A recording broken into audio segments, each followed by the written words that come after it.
Je suis Sensor Seju, en contact permanent avec les nuages. Je vais vous transmettre rapidement les nouvelles de la guerre au Moyen-Orient. Ici, dans la province d'Hormozgan, en Iran, on peut voir plusieurs navires en feu. Le gouvernement de la province d'Hormozgan a annoncé que plusieurs navires ont pris feu après l'attaque des États-Unis et d'Israël. Ici, Shiraz, en Iran, l'armée américaine a mené des frappes aériennes contre les positions des forces iraniennes. Ici, Beyrouth, Liban, après les frappes aériennes israéliennes. Les dégâts sont visibles. Le Hezbollah a tiré environ 20 roquettes vers le nord d'Israël. L'armée israélienne a annoncé avoir tué Ibrahim al-Qadi, présumé membre de l'unité navale du Hamas à Nusayrat, Gaza, lors d'une frappe aérienne. Ici, Norfolk, aux États-Unis. Le porte-avions George Bush a quitté Norfolk pour le Moyen-Orient pour sa mission.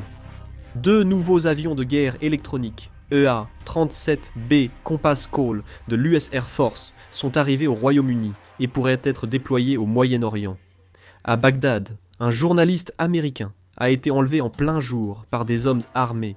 Il semblerait que le journaliste ait été enlevé par une milice pro-iranienne. Les autorités irakiennes ont lancé une opération de recherche pour retrouver le journaliste. Voici la vidéo prise au moment de l'enlèvement. Shelley Kittleson, journaliste américaine, a été enlevée par des hommes armés. Les forces irakiennes ont arrêté un suspect après une course-poursuite, mais on ignore où elle se trouve.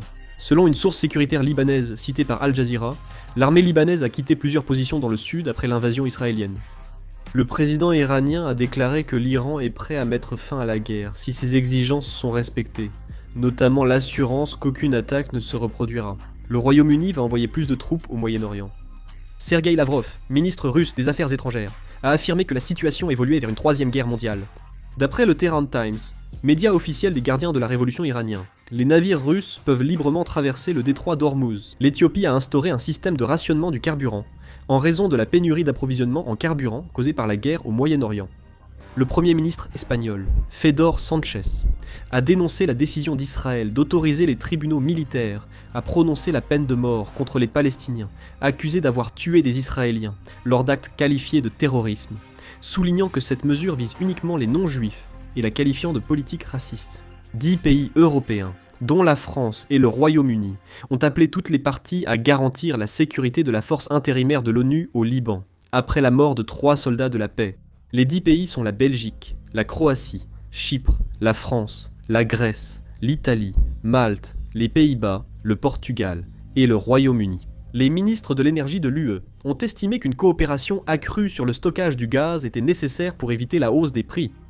Toutefois, selon Michael Damianos, ministre chypriote de l'énergie, l'impact de la guerre entre les États-Unis, Israël et l'Iran sur l'approvisionnement énergétique européen reste limité. Tedros Adhanom Ghebreyesus, directeur général de l'OMS, a indiqué sur les réseaux sociaux que la zone près du bureau de l'OMS à Téhéran avait été bombardée ces 2 dernières nuits. Si d'autres infos arrivent, je ferai une vidéo et la mettrai en ligne.